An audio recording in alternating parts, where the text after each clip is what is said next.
Junagadh petroleum association દ્વારા Junagadh કલેક્ટરશ્રીને biodiesel અને એલઓડી કૌભાંડ મુદ્દે આવેદનપત્ર આપવામાં આવ્યું છે। એસોસિએશનના કહેવા મુજબ આ બાયોડીઝલથી સરકારશ્રીની તિજોરીને મોટું નુકસાન થાય છે, તેમજ વહેંચનાર પાસે નથી લાયસન્સ, નથી એનઓસી કે નથી કોઈ સરકારી મંજૂરી, છતાં કોઈકની રહેમ રાહે બિલાડીના ટોપની જેમ ગમે ત્યાં હાઈવે પર વેચાય છે અને બે રોકટોક વેચાય છે। તેથી સરકારશ્રીને નુકસાની છે તથા પેટ્રોલ પંપ વાળાને પણ નુકસાની છે। પેટ્રોલ પંપ વાળા પાસે લાયસન્સ, એનઓસી અને દરેક વિભાગની સરકારશ્રીની મંજૂરી હોવા છતાં તંત્ર દ્વારા અવારનવાર ચેકિંગ કરવામાં આવે છે, જ્યારે બાયોડીઝલનું વેચાણ કરતા લોકો સામે તંત્ર કેમ કોઈ પગલાં લેતું નથી। દરેક વાહનની આરસી બુકમાં પેટ્રોલ, ડીઝલ, સીએનજી વાપરવા માટે પરમિશન છે, જ્યારે બાયોડીઝલ વાપરવા માટેની કોઈ પણ પ્રકારની પરમિશન નથી અને વાપરનાર વાહનને પણ નુકસાન થાય છે। ઉપલા લેવલથી જૂનાગઢ જિલ્લામાં બાયોડીઝલ પર રેડ કરવામાં આવી હતી, છતાં બે રોકટોક બાયોડીઝલ વેચાઈ રહ્યું છે, જેના માટે આવા જ્વલનશીલ પદાર્થ ક્યારેક સળગી ઉઠે અને નુકસાન કરે તો જવાબદારી કોની?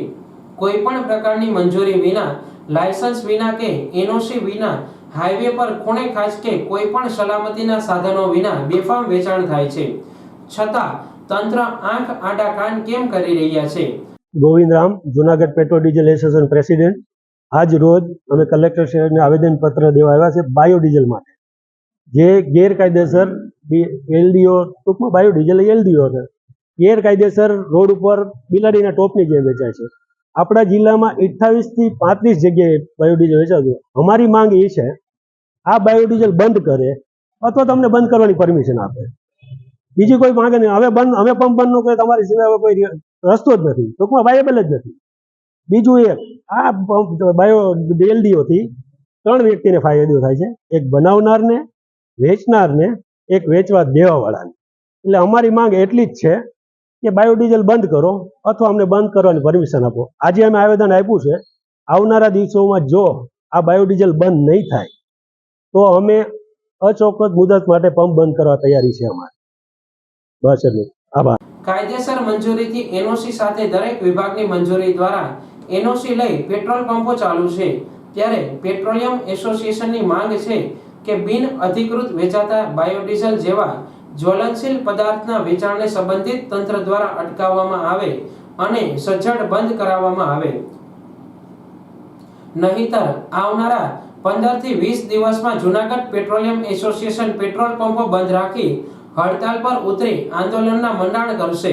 ત્યારે જે પરિસ્થિતિ ઊભી થશે તેના માટે જવાબદાર તંત્ર ગણાશે તેવી ચીમકી પણ ઉચ્ચારવામાં આવી છે। Kandarp Makadiya, Junagadh petroleum association secretary. આજ રોજ કલેક્ટર ઓફિસ ખાતે અમે જૂનાગઢ એસોસિએશન વતી પેટ્રોલ, ડીઝલ સિવાયનું ચાલતું આ બાયોડીઝલનું કૌભાંડ તેમજ એમાં એલડીઓનું કૌભાંડના વિરુદ્ધ બંધ કરવા માટે ને અમે અપીલ કરવા માટે આવ્યા છીએ। હવે આ બાયોડીઝલ તેમજ એલડીઓ એ સરકારને તિજોરીને તો ગેરલાભ છે જ, આ સિવાય અત્યારે જે ફાયર એનઓસીનું ઉપડું છે તો એ લોકો પાસે નથી તો કોઈ એવા લાયસન્સ, નથી તો કોઈ એવી એને કોઈ આવડત કે ભાઈ કોઈ જાતના સાધનો નથી, કોઈ જાતની એનઓસી નથી, તેમ છતાં પણ આ લોકો ચલાવે છે અને ગમે ત્યાં રોડ ઉપર, ગમે સિટી એરિયામાં આ વસ્તુ ચાલે છે। આ વસ્તુમાં જો ક્યાંક રાજકોટ જેવો બનાવ બની જાય તો ત્યારે તંત્ર સફાળું જાગે કારણો કરો, એના કરતા જેની પાસે કઈ આની પાસે કોઈ લાયસન્સ જ નથી તેમ છતાં પણ આ લોકો ચલાવે છે। હવે કઈ રીતના ચલાવે છે એ તો તંત્રને જોવાનું રહ્યું। હવે આ વસ્તુ અમારી પાસે સમજી લો કે પેટ્રોલ પંપ માટે દરેક જાતની એનઓસી લેવામાં આવે છે, ફાયર એનઓસી હોય, પછી કલેક્ટરની એનઓસી હોય, પુરવઠાની એનઓસી હોય, અમે બધી જાતની એનઓસી, બધી જાતના કાગળિયા, જીઈબીની એનઓસી, તંત્ર ટોટલી એનઓસી અમારા પંપ વાળા પાસે હોય છે। આ લોકો પાસે નથી તો કોઈ જાતની એનઓસી, તેમજ આ વસ્તુ વાહનમાં પૂરવાની હોતી જ નથી। આરસી બુકમાં ચોખ્ખું લખાઈને જ આવે છે પેટ્રોલ, ડીઝલ, સીએનજી અને ઇલેક્ટ્રિક, આ સિવાયનું કોઈ પણ પ્રવાહી વાહનમાં નાખવાનું આવતું જ નથી। તો પછી આ કોઈ કાયદેસર વસ્તુ છે જ નહીં, ચોખ્ખી રીતના વિદિત થાય છે। જો આ વસ્તુ કાયદેસર હોય તો આરસી બુકમાં જ આવી જાય ને કે ભાઈ આ વાપરો, બરોબર? તો પણ આ વસ્તુ રહેમ રાહે તંત્રની નજર હેઠે કેમ ચાલે છે એ અમને પણ ધ્યાન બારું છે। ખાસ કરીને જૂનાગઢ જિલ્લામાં 2 જગ્યાએ વિજિલન્સ રેડ કરી છે, હા, ત્યારે લોકલ પોલીસ ઉપરથી ને વિજિલન્સ દ્વારા નિર્લિપ્ત રાયની ટીમ દ્વારા 2 જિલ્લામાં રેડ કરવામાં આવી છે. તો લોકલ તંત્ર શું કરી રહ્યું છે? કારણ વગરના હોસ્પિટલો એ સિવાયના ધંધાદારીઓ જે કાયદેસર છે એને સીલ કરીને કારણ વગરના હેરાન કરવામાં આવે છે. એના બદલે જે આના માટેના મેઇન પરિબળો છે એની ઉપર ધ્યાન દઈને ચોક્કસ પગલાં લેવામાં આવે એવી અમારી નમ્ર વિનંતી છે. અને જો આ પગલાં 15 થી 20 દિવસમાં નહીં લેવામાં આવે તો અમે પેટ્રોલ પંપ ધારકો અચોક્કસ મુદતની હડતાલ ઉપર ઉતરશું, એ ફાઇનલ છે.